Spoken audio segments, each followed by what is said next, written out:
Yesterday, there was a report that state GOP chairman Ed Cox perhaps raised the possibility that you might not make that crucial 50% plus one vote at the state convention. I mean, where are you right now in terms of your support? Well, first of all, Ed's comment was taken totally out of context. Ed was asked if he is manipulating the process, and he said absolutely not. If Steve Levy gets 51%, he gets 50%. If he doesn't, he may not. That's it, but I'm not steering the process. That's what he said. Okay. He clarified the record very clearly later, saying that I'm the preferred candidate of both Mr. Cox and the majority of the regional Republican chairs. And we're doing quite well right now. We have probably around 40%. We think Mr. Lazio has about 40% in real numbers, and then there's about 20% in the middle. And if I can split that 20%, I think we'll do just fine in June once the convention comes around. You know, actually, my calculations of the weighted convention vote are a little bit less than yours, and I think that this is a moving target. So I'm not going to say specifically my numbers are right or your numbers are right, but some of the crucial issue here is, say, for example, you have the support of the Suffolk County organization, and John J. Lavelle is the chairman. He's very strongly behind you. That's your home organization, now that you're a Republican, of course. But I think that the question there is, you've got some people who are not loyal to John J. Lavelle, and they're not going to be backing you, so you can't count the entire committee in your corner. Well, that's very true, but that goes on both ends. You know, you have folks up in St. Lawrence, where it just was, where the county chair came out for Mr. Lazio, yet a number of those state committee people are with me. And you're going to see the same thing in Erie. You're going to see the same thing everywhere. That's why it's always hard. It's like herding cats, trying to figure out what is the solid number. Nobody really knows.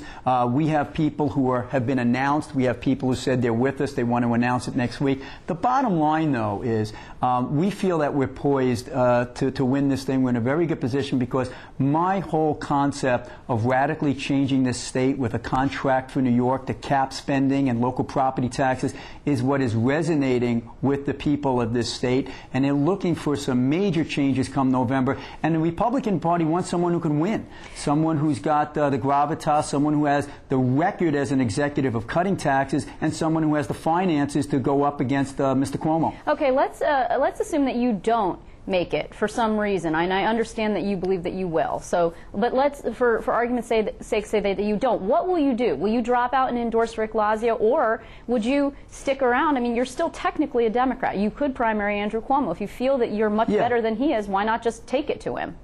Well, actually, I don't believe I could. I know my registration doesn't take effect until later, but there has been a change, and for all intents and purposes, there's no real viability in running on the Democratic side. But frankly, you know, when I presented my plan, which called for waiving capital gains taxes and giving the executive the ability to impound 10% of the funds so that we can avoid deficits, and capping property taxes and spending, it's something that the Democratic leaders did not embrace. The Republican Party did embrace it. They came to me and said, we don't like the way our campaign is going right now. You have the proven record. You have the plan. You have the resources. Would you be interested in running on a Republican line? I said, yes. I don't think that the Democratic elites, not the Democratic rank and file, but the elites would be interested in my kind of program that goes up against the public employee unions and the special interests that control the halls of state government. Okay, so what will you do then? If you don't make the cut, will you drop out? Will you endorse Rick Lazio? Will you endorse Andrew Cuomo? It depends. I would still pursue minor party endorsements. I do not believe that the Conservative Party is a done deal. It's the same thing as in the Republican Party. There's a chairman who endorsed me in the Republican Party. That doesn't mean I've got the nod sewed up. There's a chairman who's endorsed Mr. Lazio on the conservative side. That's not locked up. If I were to get a third party, whether it's the Independence Party, who looks at me rather fondly, I've been endorsed by them many times before, or the Conservative Party or elsewhere, there would be a good chance that I would run on that line to get my message out and my platform move forward so that we can radically change this state once and for all. Will you petition your way on if you can't get anybody else?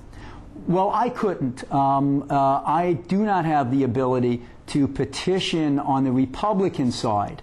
I would need what's called the Wilson-Pakula, as you know, and I'd have to get 50% at the convention, which I think we will get. Well, no, you could do a minor party, actually. You could create the Steve Levy for Tax Reform Party or something. Correct. Right? I couldn't do it on the independence line. I couldn't do it on the conservative line. But I could do, you know, the freeze taxes line. Absolutely. And by the way, I've done that. But would you this time? On a county level.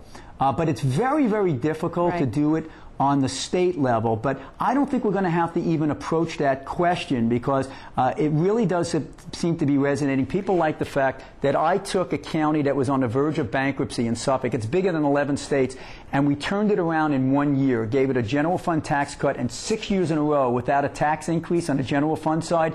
That's why people are looking in such an excited fashion at my candidacy. You know, this morning the governor, David Paterson, said that he doesn't think either you or Carl Palladino, who's the third Republican who's seeking this line here, has really any idea what you're talking about in terms of budgeting. He said it's not possible to do what you're calling for, which is like an emergency freeze of everything, so you could try and get a handle on the state's woeful fiscal situation. I mean, what do you say to that when you have a sitting governor of the state of New York who basically says, yeah, you're not qualified, more or less? Well, the governor is both misinformed and took my statement out of context. He's correct that indeed Mr. Palladino mistakenly said that there is the declaration of emergency provision in the Constitution. That's not true. I never said there was. What I said is the governor has to set the mood and the tone in this state.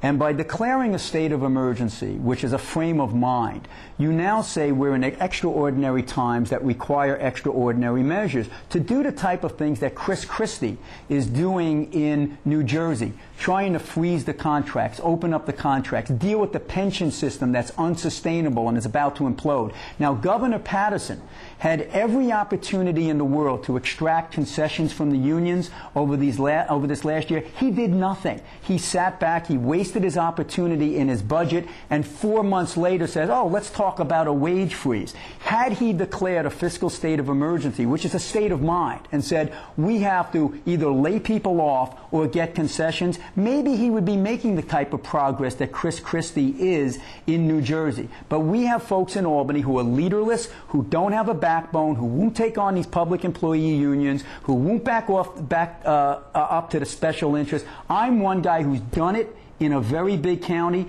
I've got the gravitas and the fiscal acumen to do it in the state of New York. Okay, so, but actually you're not running against David Paterson, although he did make these comments this morning, so I wanted to get your response. But I'm running against a broken system. I understand, but you are running against, or seeking to run against Andrew Cuomo. Yeah. You haven't made any comments yet, to my knowledge, and forgive me if you have, about Pedro Espada and the Attorney General's investigation and civil charges against him. Do you think the Attorney General's done a good job here? What's your reaction to the Espada news? It's too early to tell, but certainly the charges are serious. When a charge comes down that someone was allegedly siphoning money from a not-for-profit for personal use, that's very serious stuff. Now, I'm also one who says you be fair and you allow a person to have their opportunity to explain their side and have their day in court, because there have been cases where there have been political agendas at play in Albany. But certainly, if it's something of this seriousness with the allegations, let the process take its course, and we'll see what the findings are in the end. Well, you know, Pedro Espada actually has suggested that, in fact, there is a political agenda at play here, and that agenda would, of course, be the Attorney General's agenda. Do you believe that that's a possibility, that the Attorney General is politically motivated in going after Pedro Espada in retaliation for his role in the coup, for example, or rushing this in some way because he really wants to clear the decks so he can announce his own candidacy for governor?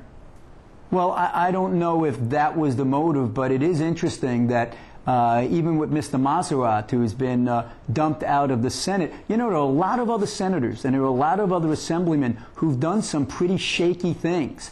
And there seems to be some selective enforcement regarding where they come down on this. Not to say that what those other gentlemen did or alleged to have been done was good stuff. But what we need is for Mr. Cuomo if he's going to be running, is to come out and say it so he comes under the same scrutiny as all the other candidates, and he starts putting forth his plan. What is your plan? No other candidate or proposed candidate, prospective candidate in this race, has a plan to save New York from fiscal insolvency other than Steve Levy. So I think what Mr. Cuomo wants to do is just stay on his perch as Attorney General and issue subpoenas and duck the questions that naturally flow toward a person who wants to be an executive. What have you ever done to cut a budget? What tax have you ever cut? What kind of benefit have you ever extracted from a union? What is your plan to save us from bankruptcy? I've laid it all out. The people will have a choice. You can't hide forever. If you want to run, come out and tell us what your plans are. Well, I'm sure he'll be doing that soon. We just don't really have any idea when, and I'll be listening for it, as I'm sure you will be. Thanks very much for coming by, Steve. Thanks, Levy. Liz. I appreciate it. Great to be with you. Thanks so much.